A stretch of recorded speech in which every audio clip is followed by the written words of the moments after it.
Hello everyone, and welcome to Hopeful Moments 1. Today, we'll be sharing a story about a conflict involving a girl in the solo queue and her reaction when she wasn't allowed to sit with her boyfriend, despite the park's clear policy that solo riders must sit in available seats. The girl reacted strongly, claiming that she was being treated unfairly because of her race, saying that white people were allowed to sit together. Today's story will take you through a surprising situation. When things reached their peak, a park security guard appeared, and the truth was revealed. The woman had accused the staff of being racist, prompting the guard to investigate. However, in the end, the guard smiled and concluded that the woman was wrong, and she was banned from the park for life. The story ended in an unexpected and humorous way, as everything was resolved quickly. If you find this story interesting and full of valuable lessons, don't forget to like, share, and subscribe to the channel for more insightful lessons. The story begins with a rather typical situation. The main character, an intern at a popular amusement park in Florida, was tasked with welcoming guests in the queue. This job may seem simple, but it's full of challenges, especially with the crowds and the unpredictable situations that can arise.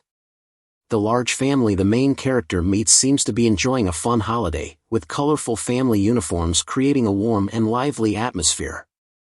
About 30 minutes later, a situation arises. A man from this family comes out with his young son, looking worried as he explains that his son urgently needs to go to the bathroom. It seems like a simple issue, but it creates a rather awkward situation. The man is anxious not to miss the fun time with his family, while his son has an urgent need. The main character, with quick thinking and empathy, quickly comes up with a reasonable solution. She suggests that the man take his son to the bathroom and then rejoin the solo queue, as it's the shortest line, which would allow them to join the family without causing any delays. The way the main character handled the situation not only shows her quick thinking but also her friendliness and care for her job. Furthermore, the main character reminds the man to inform her colleagues that the main character's name had agreed to the solution, creating a link between the colleagues and ensuring the issue is handled fairly. The man thanks her and heads off with his son, while the main character continues with her duties. However, the story doesn't stop here.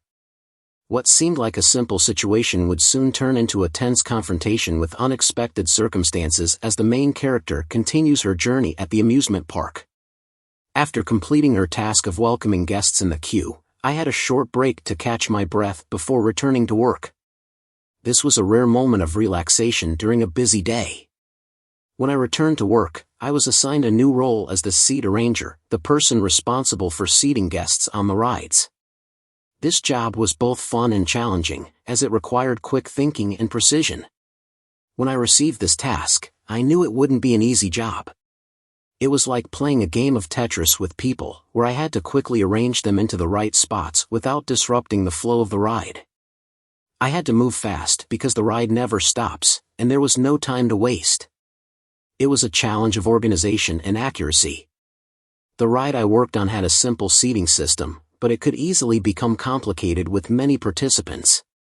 It was divided into 2 rows, each with 3 seats. If a family of 6 came, it was great because I didn't have to do much. They would fill up the seats, and the ride would be full with no empty spots. But if the family only had 4 people, the situation would become more complicated. In this case, I would have to arrange them quickly, 2 in row 1, 2 in row 2. Solo riders, row 1, solo riders, row 2. Everything had to be done quickly and accurately because the ride couldn't stop.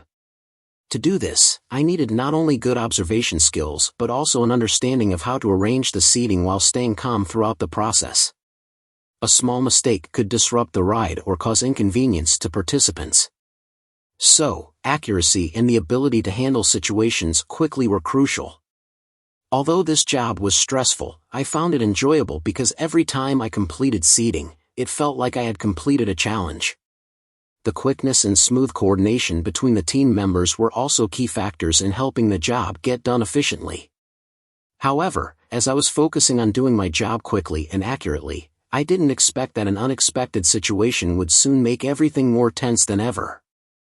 This situation would become a turning point in the story, completely changing the atmosphere at the amusement park. Right when I returned to my position, the atmosphere around me became more hectic than ever. The white family I had met earlier finally came up to me. The man and his son were still rushing through the solo queue, as if they were ready for everything and eager to join the ride right away. I felt relieved by their quick thinking and preparation. With a smile, I greeted them and was happy to see their cheerful reaction. Since I had already handled their situation earlier, there was no need to explain anything further, and everything went smoothly. Really, at that moment, all I had to do was my job, seating them in the right spots and making sure they could continue enjoying the ride together without any issues. After seating their family in the appropriate spots, I noticed another family of 5 approaching. A fairly large family, and I continued my work, arranging the members into the rows. With this group of 5, I quickly realized that the ride couldn't just rely on filling the front seats, but required careful consideration to ensure everyone had a proper spot without disrupting the flow of the ride. I decided to place 3 members of the family in row 7 and the remaining 2 members in row 8. However, when I asked a girl in the solo queue to move to row 8 to complete the seating arrangement, I didn't expect her to refuse. My voice remained patient but somewhat anxious as I said, "Sorry, I need you to move to row 8. I understood that every word and action of mine could impact the flow of the ride, and if I didn't handle it correctly, everything could go wrong. But the reaction I received was something I wasn't prepared for. The girl turned around and said, "No, I want to sit with my boyfriend." At that moment, not only was she but I too found myself in an unpredictable situation. I could clearly feel the displeasure from those around as she refused to comply with the seating arrangement and seemed unaware of the rules of the ride. I tried to stay calm and patient, something that's crucial in my job. I had dealt with similar situations before, but I had never encountered such a strong refusal. Her actions not only made the seating arrangement difficult but also disrupted the atmosphere of the ride, as other guests were waiting to board. A feeling of confusion began to rise in me, but I still tried to keep calm and explained the rules of the solo queue to the girl. However, her response wasn't easy to resolve, and the situation became more tense as she continued to refuse, insisting that she wanted to stay with her boyfriend. This wasn't new to me, as I had witnessed many guests entering the solo queue to wait for a shorter time and then trying to sit with friends or family. This is a common situation in amusement parks, where seating arrangements for each person are a key part of our job. People often forget that when they enter the solo queue, they have agreed to sit in any available seats, a clear rule when they enter.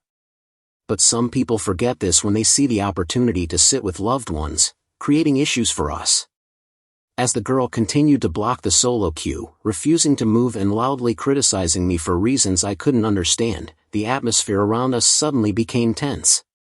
All eyes were on us, and I could feel the growing tension from the surrounding guests. My anger began to rise, not because of her disrespect, but because I felt like I was being pushed into an unfair situation. I had never faced such strong opposition before, and at that moment, I couldn't stay silent any longer.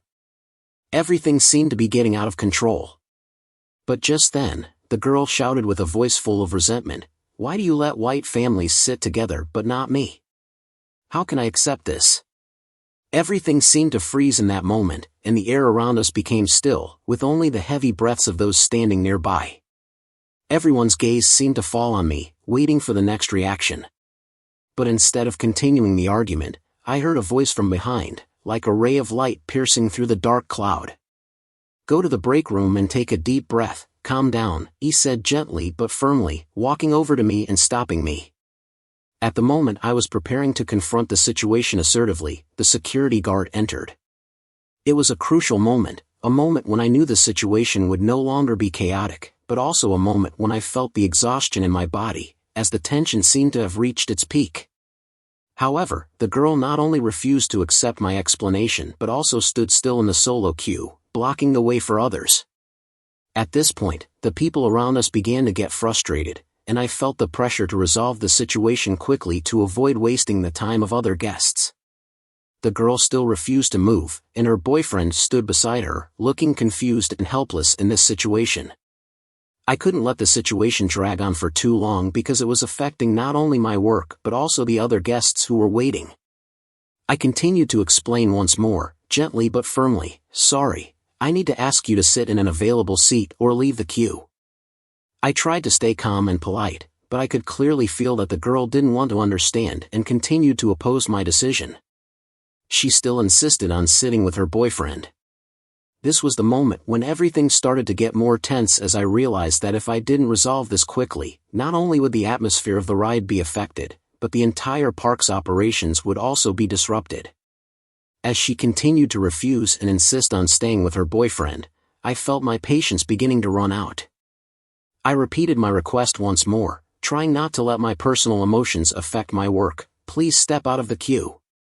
At that moment, the girl suddenly became enraged, and her reaction shocked me. She shouted, "You let white families sit together, so I want to sit with my boyfriend too." Her words not only made the atmosphere even tenser but also caused everyone around to stop and stare. Immediately, I felt the silence enveloping the space around us, and I knew everyone was focused on the situation. I couldn't help but feel a bit stunned. Why would she bring up something unrelated like that? Although I knew everyone has their own emotions and reactions, it was clear this wasn't an issue of race. The park's policy was clear, and I was just doing my job fairly. Her words made everything awkward, and this situation was no longer just about seating arrangements but had become a matter of attitude and respect for the shared rules. As she still stood there, I saw others in the queue starting to get frustrated because she was blocking the path and the ride was now empty. The ride had stopped, and I began to feel increasingly uncomfortable. I knew I needed to maintain professionalism and continue my work, but at this moment, the pressure from the surrounding guests and her attitude made it feel unbearable. My next words were, "Please step out of the queue." At that point, I felt all my patience had been exhausted, but I knew that if I didn't act decisively right now, everything would get worse. When the girl angrily stepped out of line and shoved me with her shoulder, I felt a shock spread through me. This was no longer a matter of impatience, it was a direct insult. In my job, I always try to maintain professionalism and patience, but at that moment, my emotions had surpassed their limits. It felt as if everything around me blurred, and all that remained was the rising anger. Everyone around us was wide-eyed, unable to believe what was happening. I heard her boyfriend mutter, "She's always like this." Although it seemed like a small remark, it was like a spark that caused everything to explode in an instant. It became too much for me to handle.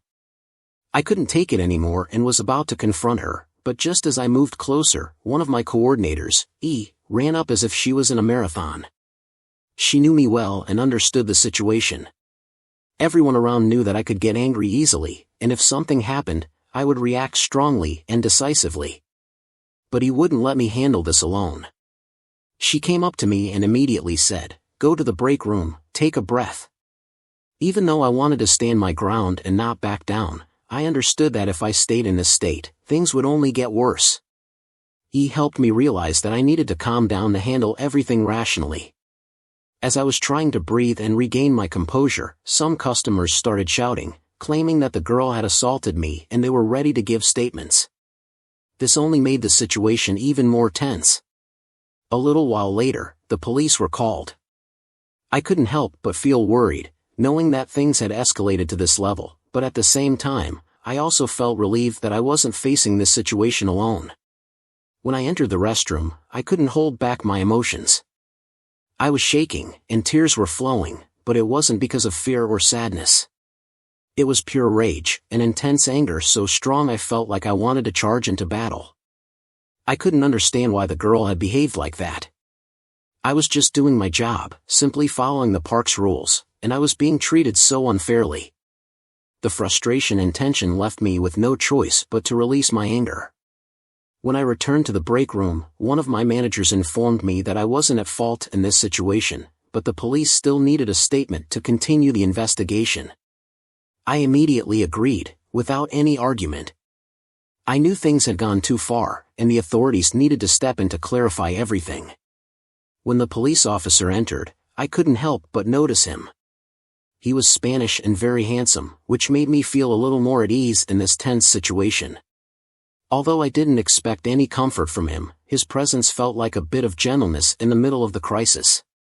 He looked at me for a long time with a confused expression, as if trying to understand everything that had happened. I could sense his unfamiliarity and awkwardness in his gaze, as if he couldn't believe a situation like this had occurred in such a lively, crowded amusement park. After a long pause, he broke the silence between us. "You're my name, right?" I nodded, feeling as if I couldn't escape the tension. He kept looking at me, still unable to grasp what had happened, and then asked, "Did the girl say you were racist?" The question caught me off guard, but I calmly responded that no, this was just a misunderstanding and the girl's uncontrollable anger. The police officer just laughed and continued his work without seeming to doubt me. Finally, he had gathered enough information and concluded that the girl had acted irrationally and that she would be dealt with. After that, the police escorted the girl and her boyfriend out of the park, and everything gradually returned to normal. But I knew that this incident would always stick with me. Such experiences are an inevitable part of my job, but they also made me realize an important lesson. Not everything will go smoothly and easily at work, but what matters most is how we remain calm and handle situations professionally. When the police officer came in and asked, "You're my name?" his voice seemed a little confused, and I couldn't help but feel a bit anxious. It was a strange moment, not just because of the tense situation, but also because he was a very handsome Spanish guy, which made me feel a little surprised and awkward. I confidently replied, "Yes, it's me," even though the tension and frustration were still there. The officer continued with a surprised expression, and I could see his confusion in his eyes. "I'm really confused," he said. This only made me feel more anxious, unsure of what was going to happen next. I couldn't guess what he would say, but I was certain he was trying to figure out this situation in his head. I asked him again, "Why?" with a slight worry in my voice. The officer replied, still looking at me with confusion, "The young girl said you're racist. She said you let the white people sit together from the single rider line but wouldn't let her because of race, but she's the same race as you." Hearing him say this, I couldn't help but laugh inside. Everything had gone too far, and at this point, what I felt was the injustice in that accusation. A feeling of disappointment rose in me. I immediately responded, "She's an idiot." This wasn't just an immediate reaction, it was also my way of letting out the anger I had been holding all day. The officer just smiled, a gentle smile as if to soothe the situation. He didn't seem surprised or affected by my words. In fact, in this situation, I felt relieved to see that he didn't believe the girl's unfounded accusations. He continued gathering my statement professionally, not allowing confusion or emotions to affect his work. Once done, he escorted the couple out of the park without saying anything more. Not long after, I heard from management that the couple would be banned from the park for life. This was a strong decision, but I felt it was completely deserved. The disrespect for my work and the offense they caused couldn't be forgiven. However, when I reflected on it, I also realized that although the situation was resolved, it had left me feeling tired and saddened by the way people act in stressful situations. When everything was over, I didn't feel victorious or satisfied. I just felt drained, and it was a valuable lesson in maintaining composure in every situation. This wasn't just about me, but also about how people treat each other and how we handle unexpected situations. Even though everything had been resolved, I knew that similar situations would always arise, and I had to always be ready to face them with clarity and wisdom. This story is not just about a stressful situation at work but also a valuable lesson on how to face unexpected situations and misunderstandings in life. Although I stayed calm and handled everything professionally, the offense and disrespect I had to endure showed me that sometimes people are not only ignorant but also quick to overreact. However, more importantly, I realized that protecting principles, adhering to rules, and handling things fairly is the way to overcome these challenges. Even when facing injustice or misunderstanding, the most important thing is not to let emotions drive our actions. Always be patient, calm, and strong in difficult situations, because only then can we truly maintain respect for ourselves and those around us. This story is not only a lesson about work but also about handling stress, patience, and mutual respect. In challenging situations, keeping calm and maintaining professionalism is incredibly important. No matter how provoked or pressured we might be, the way we react will determine the final outcome. Remember that in every job, things won't always be easy, and not everyone will agree with us. However, sticking to our principles and handling every situation fairly and calmly will always yield better results.